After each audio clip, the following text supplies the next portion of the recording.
হাজার বছরের মানব সভ্যতা, আর অবাক করার বিষয় হলো এর পিছনে কাজ করেছে এক টুকরো সাবান। মানুষ সভ্য হয়েছে পরিচ্ছন্নতার হাত ধরেই, আর সেই পরিচ্ছন্নতার নীরব সাক্ষী হলো এক টুকরো সাবান।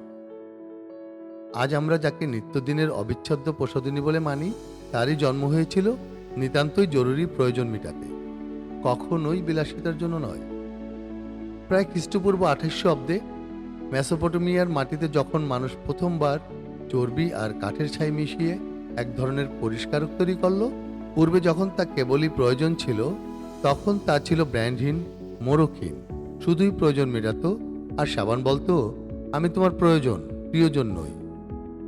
সময় এগোল, সাবান চলে এলো প্রাচীন মিশরের চিকিৎসা বিজ্ঞান ও ত্বকচর্চার উপকরণে। রোমান সভ্যতা এটিকে যুক্ত করল গোসলের সংস্কৃতি। পরিষ্কার থাকার প্রয়োজনের সীমানা পেরিয়ে সাবান তার নিজেকে গড়ে তুলল সামাজিক মর্যাদা ও সামাজিক সংস্কৃতিতে। ধর্মীয়ভাবেও পাওয়া গেল পরিষ্কার থাকার অপরিসীম গুরুত্ব। ইসলাম ধর্ম পরিষ্কার থাকার গুরুত্ব বোঝাতে স্পষ্টতই বলল, পরিষ্কার পরিচ্ছন্নতা হল ঈমানের অঙ্গ। সহিহ মুসলিম হাদিস নম্বর 223।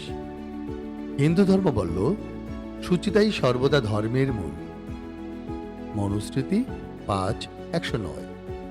বৌদ্ধ ধর্ম বলল, মন পবিত্র হলে জীবন পবিত্র হয়। ধর্মপদ 183।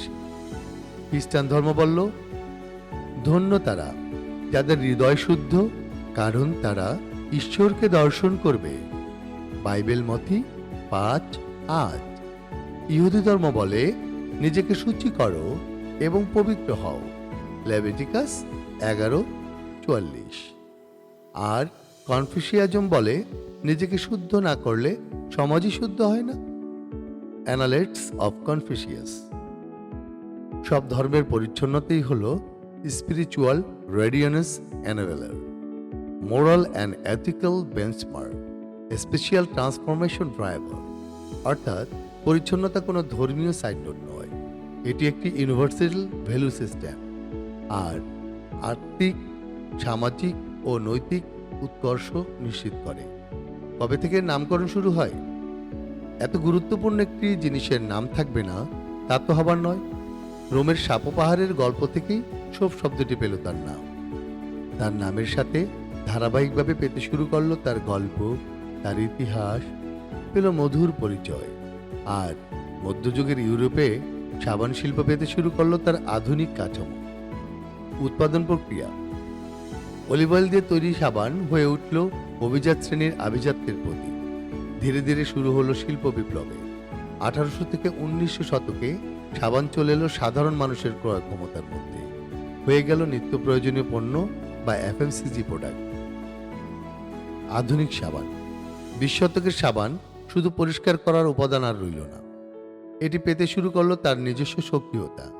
গড়ে উঠল ব্র্যান্ড, যোগ হলো মন মাতানো সুগন্ধি, হয়ে উঠল অনুভূতি আর জীবন ধারণের অংশ।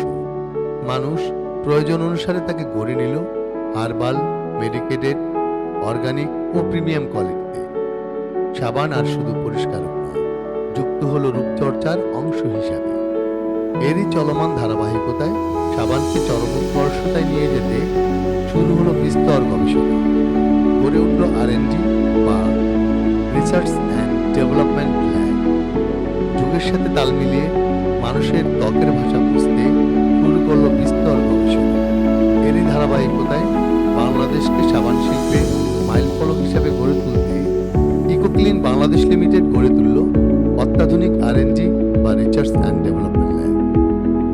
যে ল্যাবে এদেশের শত শত মানুষের উপরে এবং তাদের ত্বকের গবেষণায় আবিষ্কার করল এক যুগান্তকারী ফর্মুলেশন, এবং ত্বকের ভিন্নতার উপর বিশ্লেষণ করে তৈরি করল নতুন নতুন ভেরিয়েন্ট, যা ছিল ত্বক ও তার সময়ের দাবি।